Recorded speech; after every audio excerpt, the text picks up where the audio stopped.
అండి, welcome to my channel. ఈరోజు నేను టెక్సాస్ నుంచి మేము ఇండియాకి ఫ్లైట్ జర్నీ 22 అవర్స్ ఉంది. ఎలా వెళ్ళామో చూపిస్తాను. దాంట్లో ఏమేమి ఫుడ్ ఇచ్చారో చెప్తాను. ఫస్ట్ మేము లుఫ్తాన్సా ఎయిర్లైన్స్లో బుక్ చేసుకున్నాము. బట్ మాకు ఇక్కడ యునైటెడ్ ఎయిర్లైన్స్ ఇచ్చారు ఫ్రాంక్ఫర్ట్ వరకు. దాంట్లో టేక్ ఆఫ్ అయినా ఇమ్మీడియట్గానే ఫుడ్ ఇచ్చేస్తారు. మేమైతే వెజిటేరియన్ ఫుడ్ తీసుకున్నాము. దాంట్లో ఇలా noodles with lots of veggies ఇచ్చారు. ఇదైతే చాలా బాగుంది. తర్వాత క్రంబల్ కుకీ లాగా ఒకటి ఇచ్చారు. తర్వాత సాలెడ్, ఒక బ్రెడ్. పెద్ద ఈసారి బటర్ అవేమి ఇవ్వలేదు. ఇది నార్మల్గానే ఉంది యునైటెడ్ ఎయిర్లైన్స్. పెద్ద సర్వీస్ కూడా అంత బాగలేదు యునైటెడ్ ఎయిర్లైన్స్. బట్ ఇది ఓకే నూడిల్స్ అయితే బాగానే ఉంటుంది. తర్వాత కాసేపు అయినంత మూవీ వాచ్ చేసాము.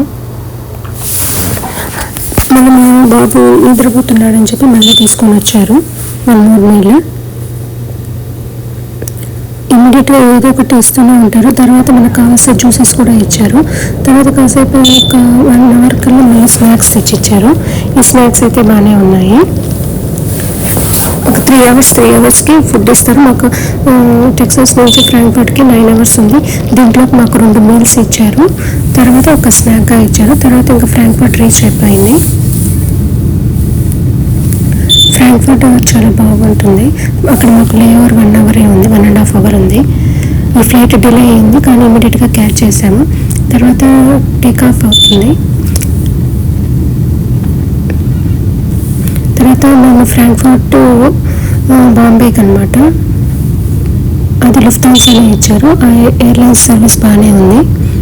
ఫుడ్ కూడా కొంచెం ఇండియన్ టచ్ ఉన్న ఫుడ్ ఇచ్చారు. మనకి బాగానే ఉంటుంది.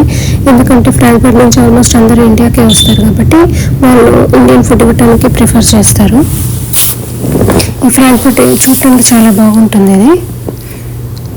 తర్వాత మాకు వెళ్ళగానే ఒక టేక్ ఆఫ్ అయిపోయిన ఒక 1 అవర్ కల్లా ఫుడ్ ఇచ్చేస్తారు. దాంట్లో రైసును, ఆలు కర్రీను, పన్నీర్ కర్రీ ఇచ్చారు. తర్వాత సాలెడ్ ఇస్తారు. తర్వాత రైతా అండ్ వర్మిసెల్లి పాయసం ఇచ్చారు. ఈసారి ఫస్ట్ టైం చూస్తున్నాను నేను ఇలా వర్మిసెల్లి పాయసం ఇవ్వటం. తర్వాత ఒక 1.5-2 అవర్స్ కల్లా మళ్ళీ స్నాక్స్ ఇచ్చారు. దాంట్లో వచ్చి ఇది ఇచ్చారు ఫ్రాంకీ లాగా విత్ వీట్ ఫ్లోర్ తోటే ఇచ్చారు. Thank you for watching.